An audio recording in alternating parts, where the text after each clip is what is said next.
Lors du premier tour de ces municipales 2020,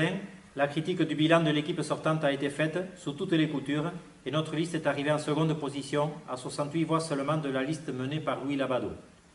C'est un avertissement que nous avons entendu, mais c'est aussi le prix à payer pour une gestion volontaire. On ne gère pas, on ne dynamise pas une commune sans qu'il y ait des critiques et des avis partagés.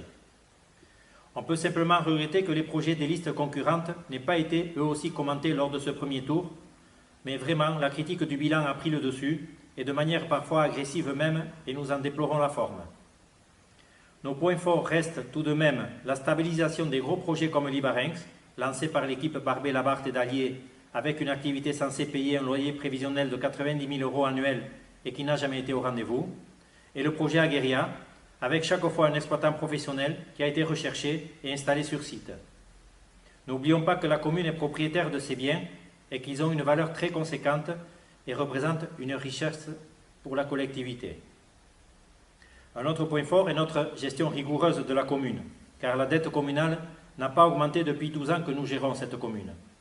Malgré tous les gros projets engagés, énormément de voiries et d'entretien de bâtiments de la commune, 10 ans de travaux continus au Château Fort, qui était très dégradé, le projet Agueria,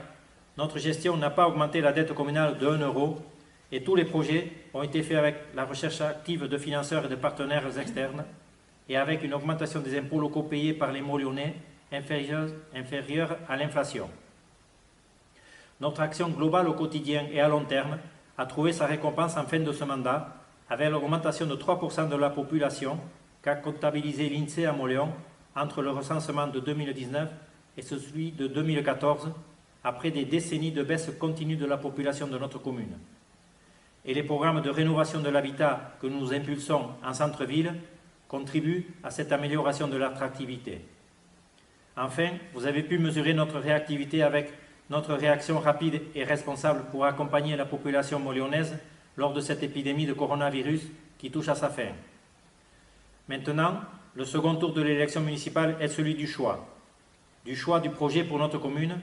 et celui du choix de l'équipe le mieux à même de porter ce projet pour les 6 années à venir. Fort de nos résultats, avec une fiscalité mesurée que connaissent les Moléonais, avec un projet dans la continuité de ce que nous avons réalisé jusqu'à présent, avec une expérience de gestion certaine, portée par une équipe compétente et responsable qui est autour de moi ce soir en partie, nous nous présentons déterminés devant vous, électeurs de notre commune, pour solliciter à nouveau votre confiance. La prochaine vidéo qui paraîtra jeudi